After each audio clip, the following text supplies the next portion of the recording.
Okay, let's find out the latest developments on the search for 8-year-old Hawaii Robinson. Let's tune into a news conference. We felt like was very productive. We are in the process now of interviewing some of the witnesses that we got information from, re-interviewing them and making sure that we have all the details in this case that we can get together. We have had some information come to us from social media. We've begun running down some of those tips. And we are in the process now of, excuse me, waiting on a helicopter to come do a flyover with us from Alabama Bureau of Investigation that's going to do some photographs and some flyover information for us. And that should give us a very complete picture of what the environment looks like. We still have searches going on in the wooded areas. We have dog teams out there doing that, not only on this side of St. Stephen's Road, but also on the other side of St. Stephen's Road, and throughout both, all the way around the perimeter of these complexes here. So we feel like we've made a lot of progress. We may still have a little way to go. One thing that we have recently done, and we did it within the last 10 minutes or so, was we did a statewide alert through the nationwide missing children's alert system through the Alabama State Troopers Fusion Center, and so we are, that's where we are. So I'll take any questions you might have. Have you picked up any scent in the woods or found any evidence of her? We did pick up some scent along the edge of the wooded area, and there was a definite trail there, but the trail turned out to go right back to the bus stop. We know the girl was on the bus stop yesterday and that she was walking along that way. It verified for us the validity of what the dogs were finding, and so we were able to kind of track that back to the residents. But other than that, we've not found any trails that would trail away from where we thought she had been. The statewide alert system that you issued, is that synonymous with an Amber Alert? What kind of alert? It's synonymous with it. It's not an Amber Alert. Yes, it's a statewide alert in Alabama. And why did it take so long to issue that alert? It didn't. We actually put out an alert this morning on the National Crime Information Center, NCIC, which is a standard protocol to do that in a missing persons case. And we did that right away, very early in the process. We did not put out the Amber Alert, as I explained before in the previous media releases, simply because we've not been able to determine at this point whether or not an abduction had occurred, and that's one of the key elements to an Amber Alert is the presence or probability of abduction. And we've been looking at that particular idea as to whether or not abduction had taken place here. And so we're not quite yet. We just got off the phone a while ago with the alert system, and we are at the point where the statewide alert would be appropriate to do that. But it is tantamount to an Amber Alert, but it will not go over telephones and television at this particular time. Are authorities still knocking on doors, and have you completed interviews with the family? Yeah, we're still knocking on doors. You know, we've canvassed the entire complex and some surrounding areas around the complexes. Some people were not at home. We'll do some follow-ups on that when people get home later this evening. And so we're pretty confident we've covered most of that complex as far as being able to talk to the people who live there. No person of interest at this point? Not at this time. And the family, we've talked to the entire family. Yeah, I think we have a great rapport with the family, and I think they're very clear on what we're doing. Yeah. Where have you expanded the search area now? Well, as I said, you know, we've kind of expanded a little bit across the street into the wooded area across on St. Stephen's. There's quite a bit of woods over on that side. We have expanded also on the west side. There's another complex over there. We've been into that area, canvassing the area too. And we've also gone south on this end. There's a large wooded area over there. So we still have dog teams out, and that's one of the reasons we've called for the aviation support from the state. I know you said that you didn't come up with any luck with surveillance video at the apartment complex, but what about surveillance video here at the shopping center? Anywhere else? We've checked all that. We haven't come up with anything viable at this time. A lot of residents are camping out here wondering what they can do to help. What can they do? Well, you know, earlier today we had some of our prominent citizens here that some of our elected officials actually that helped to organize some of those groups, into searching some of the neighborhoods, the outlying neighborhoods. We appreciate that all they wanted to get involved. And that really was the thing to do. Some of them really wanted to get into these wooded areas. That was not the thing to do, because in the immediate search area, we didn't want to, if there was anything there that we would maybe collect as evidence in a case, if it came to that, we didn't want to disturb that for the search parties and that sort of thing. But what we did have is we've had some of our elected officials that helped to get together and organize some of our community residents and put them into neighborhoods all in the surrounding area, both on all four sides, and to go into these neighborhoods, hand out pamphlets, and to question folks as to whether or not they've seen this girl, and also just to be looking for her. And that's been very productive, because it helps us in the long run when we start to shift our search in another direction, as to being able to know that we've already kind of cursory been in that area. At this point, do you believe that you're investigating a crime that may have occurred, or do you believe this is more of still a missing person? You know, we still can't say it's a crime yet. I mean, we just don't have that much information about it. As far as whether or not there's any criminal activity here, I mean, one of the things that kids sometimes walk off, and that's kind of what happened in this case. The child indicated to the grandmother that she was going to go play.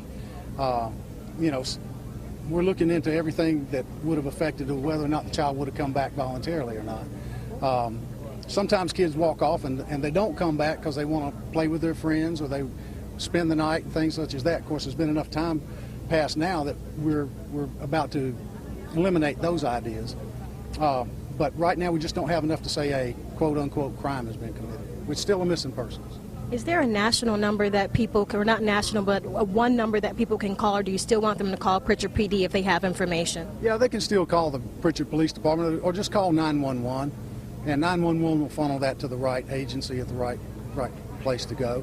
Or they can call the station, and we'll take that information. One of the things I said earlier about social media, we do have a Twitter page, and they can Twitter us on that Twitter page if they want. But the social media is proving to be what we've said before. It's a double-edged sword. Sometimes you get good information, sometimes you don't, and so we really have to sort through that information before we go out and act on it. And one more thing I might add, there's been some things on social media that's indicated that maybe the police weren't doing everything we can do, or that we were just standing around and not doing anything. I know the community don't always understand what the process is in these types of cases, but you know, it's very important for us to be sure we sort of dot the I's and cross the T's, and don't run into circumstances in which we don't have either maybe a legal standing to do that, or doing things in which we might cause extra work for ourselves. Like if somebody's already gone to an area and searched an area, we may not want to search that right away again. There's different reasons why they might think we're standing around with our hands in our pockets, but I can assure you this, and I can assure the entire community, and I know that the family believes this with all their heart. We're doing everything, and we have a community here that's proven to itself and proven to our area here, our region, that they care about their people and they care about their kids. And that's what we're here to do. We're going to protect the public every way we can do it, with every fiber and resource that we have.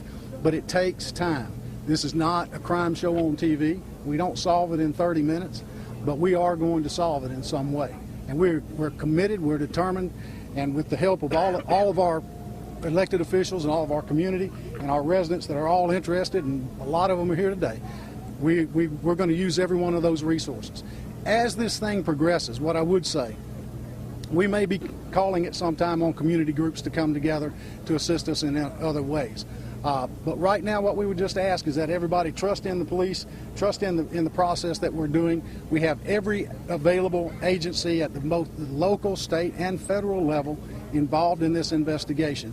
And we're confident right now that we're doing it right. We just want to have time to do it. And we appreciate your support in letting us do that too. How large is your perimeter? Can you give us a certain mileage? And when tonight do you plan to wrap things up and start again tomorrow? It's probably about a square mile, maybe a little bigger. I don't know. I can't put a timetable on when we might wrap it up. We're going to stay out here until we don't stay out here anymore. And till it leads us in another direction. But I will tell you this, we've got detectives, we've got agents, federal agents, we've got state agents out here, we've got county investigators, and they're all over the place. We've got some that are following out leads in Mobile, some of them are out in the county following leads, some of them are in other locations following leads there. So we have a web of law enforcement that is out there doing the things they need to do to try to get as much information as quickly as possible so that we can come to a successful conclusion. Do you believe that the police department should have maybe contacted the media sooner with pictures just to get her picture out there? I think you asked me that earlier. I do know this. I didn't contact the media, but my media person at some point did. What I would say about it is this: there are some media people that found out about this really, really early, and we thought everybody was aware of it. We don't want to put out media information until we get correct information. And so sometimes to put things out until we understand where we are and what we're looking at doing is just premature. I think what we did was we released it at the right time, so we had all the information that we could answer the questions. We don't want to come out here and not be able to answer your questions for you. Now, you said that federal agents are on this case as well. What kind of role is the FBI playing? The U.S. Marshal Service? What are they doing to help? Well, they're following up for us and leads that they can follow up, and also they're serving as advisors to us. And we're all kind of putting our heads together on these types of things. That they don't happen every day, but they are the type of things that when they occur, there are certain things that. There's certain reasons why certain things happen, and so everybody that's out here has expertise, and we want to call on that expertise and be able to utilize that in the best way. So we do have FBI agents out here doing some things from the Violent Crimes Task Force, which is the right unit of FBI to look at this. We've got people from ATF task force that are out here that can help us. We've also got our own officers on that task force too. So we're utilizing all of our resources, and we need those resources, and they are doing a great job in helping us. All those leads, federal officially involved, you think it's past Mobile County and the state? Let's clarify that for me, what you're saying. Do all the leads stay in Mobile County, or are you following them? Yeah, all of them do right now, yeah. Okay, there you heard the interim police chief, Mike Rowland, talking about the continuing search for Hawaii Robinson, the 8-year-old who disappeared yesterday. We understand that she was last seen wearing a Hello Kitty shirt, and they're still searching the area. They said the search has not expanded past the Mobile County area. Again, she disappeared yesterday afternoon, hasn't been seen since. They're bringing in a helicopter from the Alabama Bureau of Investigation to look for her. Dog teams are out in the area. They have expanded the search slightly to both sides of St. Stephen's Road, and they have put out not an Amber Alert, but a missing persons alert that the Department of Public Safety, the state of Alabama, just issued just a couple of seconds ago. I tweeted about that on Twitter. But again, there's no evidence that a crime has been committed. She is missing, and that's what they're going to limit that as just a missing child report. And they hope to find her, of course. She's 8 years old. If you've seen her, let's put her picture up one more time. So if you have an idea, if you have seen her, Hawaii Robinson, who's 8 years old, who hasn't been seen since yesterday, please call, as you heard, 911, call Prichard Police, and let them know where she is. It's 3:48 right now. We'll be back with more news coming up at the top of the hour at 4 o'clock on Fox 10 News. I'm Bob Tripp.